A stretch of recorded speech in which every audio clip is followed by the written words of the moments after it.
wabarakatuh. Waalaikumsalam warahmatullahi wabarakatuh. Gimana kabar kalian? Sehat? Ibu akan melanjutkan tentang dasar-dasar pelayanan privat.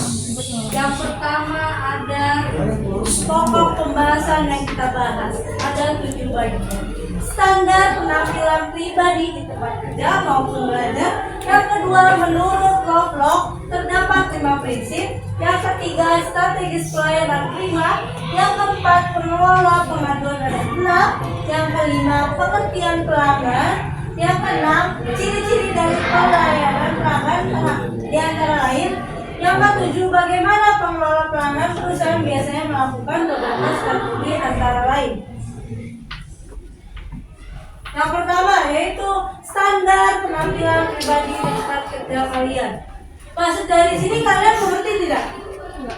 Kenapa harus ada namanya standar penampilan pribadi di tempat kerja maupun belajar? Karena pasti setiap belajar itu kita kan ada yang namanya penampilan etika kalian dalam belajar.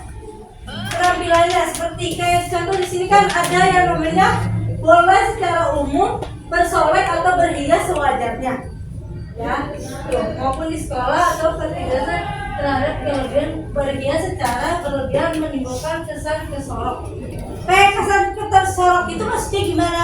Kayak misalnya Laila tuh penampilannya bodinya kelihatannya ketat gitu.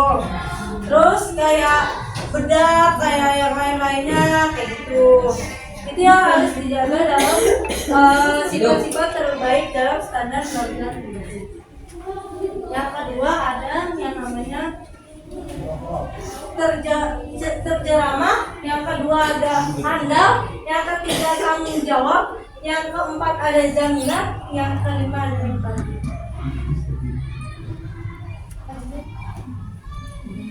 Jeramah maksudnya adalah peralatan yang digunakan dalam profesional sehingga karyawan-karyawan tersebut tinggal nyaman. Nah, maksud dari menurut Lovelock terhadap 5 prinsip. Yang pertama terjeramah, yang kedua handal, yang ketiga penanggung jawab, yang keempat jaminan, yang kelima empati. Kenapa harus ada ini semua? Karena semua perusahaan ada yang namanya rasa tanggung jawab. Kenapa begitu? Karena kita dalam perusahaan tidak ada yang saling mengandalkan satu sama yang lain, sehingga perusahaan tersebut memiliki berbagai macam seperti yang dilihat dari etika kalian, penampilan kalian, dan lain-lainnya.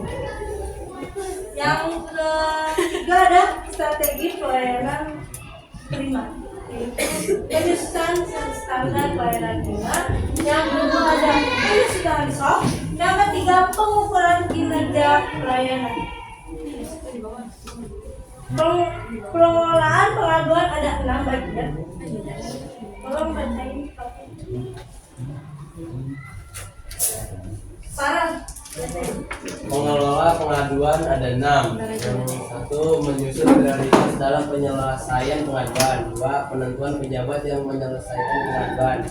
3, menetapkan prosedur penyelesaian pengaduan. Ketiga, membuat rekomendasi. 4, membuat rekomendasi penyelesaian pengaduan.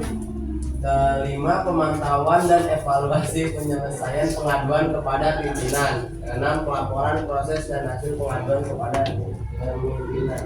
Nah, kenapa harus ada yang namanya pengelola pengaduan? Kalian kasih tahu satu prioritas. Kenapa?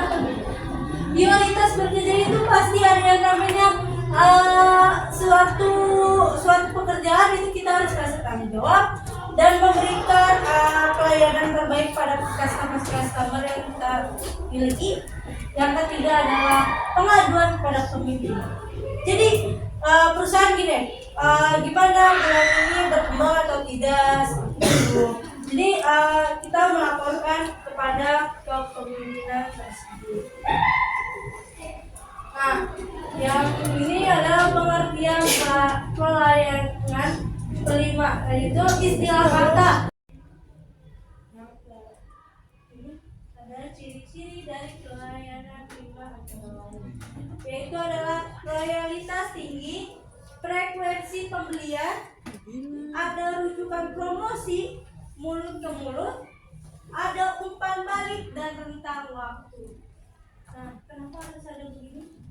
Karena kita dari sini kita untuk menilai karyawan-karyawan atau customer yang telah untuk dilakukan pembelian itu udah sampai mana kepada pihak-pihak lainnya. Itu ada yang terakhir ada mendengarkan respon atau umpan balik kepada customer tersebut. Nah, selanjutnya ini saya akan berikan ke kalian untuk menonton tentang pelayanan prima dan pelayanan prima sehingga kalian bisa tahu bahwa gimana sih caranya melihat pelayanan prima dan pelayanan prima. Baik, di sini ada yang ingin bertanya tidak? Untuk kalian udah paham?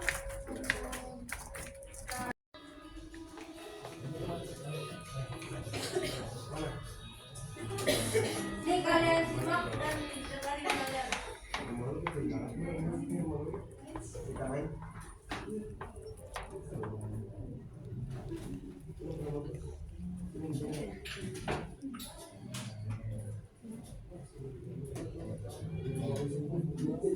Pasti disuruh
Baik, cukup sekian dari saya.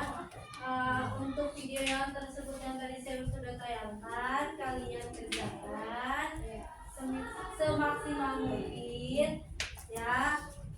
Cukup sekian. Wassalamualaikum warahmatullahi wabarakatuh. Waalaikumsalam.